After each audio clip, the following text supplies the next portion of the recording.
Richard, honey, have a great day at school. And remember, take a risk. Do something dangerous. Did you ever hear your mom tell you that before you went off to school? Of course not. It probably went something like this. Richard, honey, have a great day at school. And remember, be careful. My mom was constantly telling me to be careful. But those two words, be careful, hold a double negative meaning. Number one, the world out there is a dangerous place. And number two, you won't be able to handle it. At the bottom of every fear that you have is the belief that you won't be able to handle what life throws at you. However, if you had the unwavering belief and faith that you can handle whatever life throws at you, you'd be invincible. And your future would be unlimited. Everyone, please stand. When I point at you like this, I want you to say, I'll handle it. When the what-ifs in life are thrown at you, you'll say, I'll handle it. But what if I lose my job? You'll say, I'll handle it. What if my significant other tells me, we have to talk? You'll say, I'll handle it. What if I forget my entire Toastmasters speech? You'll say, I'll handle it. Thank you very much. Ladies and gentlemen, fellow Toastmasters, and most welcome guests, the bottom line here is you can handle all of your fears. So no longer do you have to tiptoe through life, hoping to make it safely to death. Because this evening, I will expose 3 truths about fear. These 3 revelations will put fear into a new perspective and give you the rationale to move forward despite the fear. In 1978, 50 boys tried out for the Laney High School varsity basketball team. One of those boys was Mike. He was a 15-year-old sophomore and stood about 5 feet 10 inches tall. Only 15 boys made the team. Mike was not one of them. He got cut. So he ran home, locked himself inside his room, and began to cry. But that was not the end of Mike's story, because he used that cut as motivation. He used that cut as fuel. He recycled that pain to become the best basketball player that has ever lived. Oh yeah, his last name? Jordan. Many of the most successful people in the world have failed big time. They first started out. Did you know that Bill Gates, his first company went belly up? Did you know that Oprah, she got fired from her first job as a news reporter? And did you know that Jerry Seinfeld got booed off the stage the first time he did his comedy act? Truth number 1, do not fear failure. The biggest fear we all have as adults is the fear of failure. But failure is nothing but a lesson to a winner. Failure is nothing but motivation to a winner. Failure, according to Bill Gates, is one of your greatest teachers. So don't get me wrong, no one likes to fail, but the difference between those that win at life and those that lose in life are that the winners decide on a better meaning for their failure. And the meaning is this: don't let failure stop you, because it is never the end.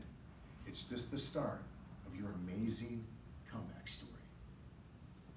The second truth about fear, the fear will never go away as long as you continue to grow. As long as you continue to stretch your capabilities, as long as you continue to step outside of your comfort zone, as long as you continue to take new chances in making all of your dreams come true, you're going to experience fear.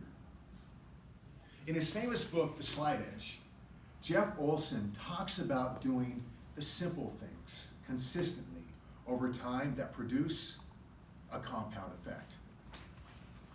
For example, if you're to read 10 pages, only 10 pages a day, for an entire year of good self-development books, then the compound effect over a year would be 3,650 pages. That's about 22 books a year. Now, let's apply the Slight Edge compound effect to the fear of public speaking. So Calvin, you joined Toastmasters to conquer your fear of public speaking.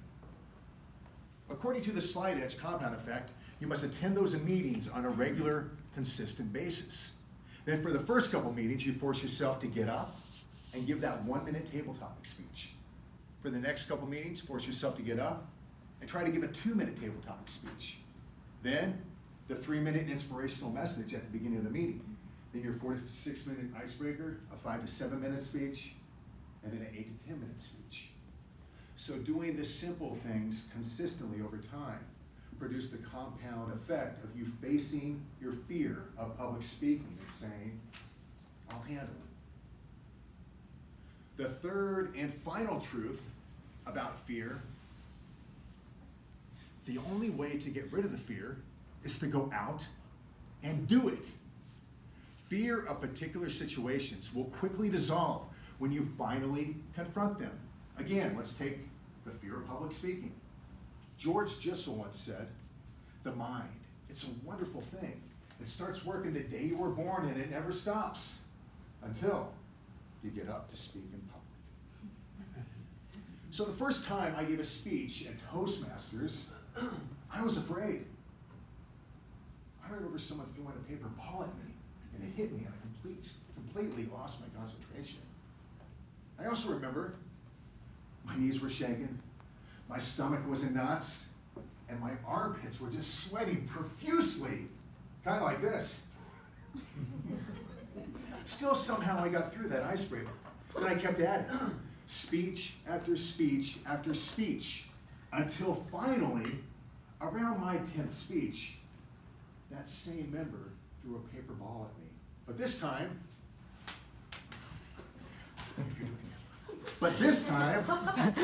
I caught it without losing my concentration. I also realized that my knees weren't shaking.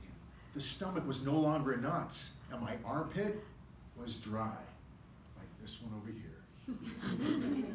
I realized I was no longer afraid because the doing it made the fear go away.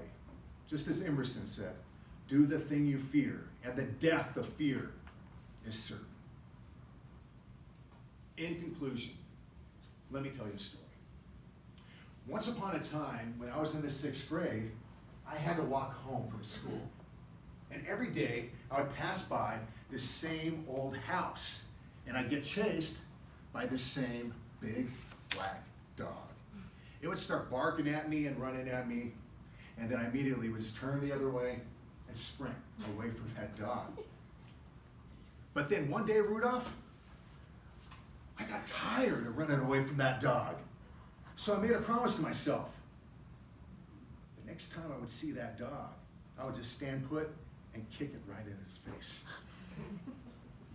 Next day, as I was walking home, just minding my own business, sure enough, that dog came running at me.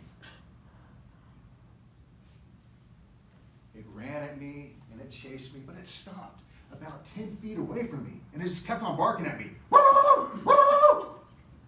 But then I noticed something. That dog had no teeth. It couldn't hurt me. So I just went up to the dog and said, get out of my way. I'm going home. So ladies and gentlemen, what things in life are you running away from that have no teeth, that can't hurt you, right? Stop being careful, because the fear is always going to be there.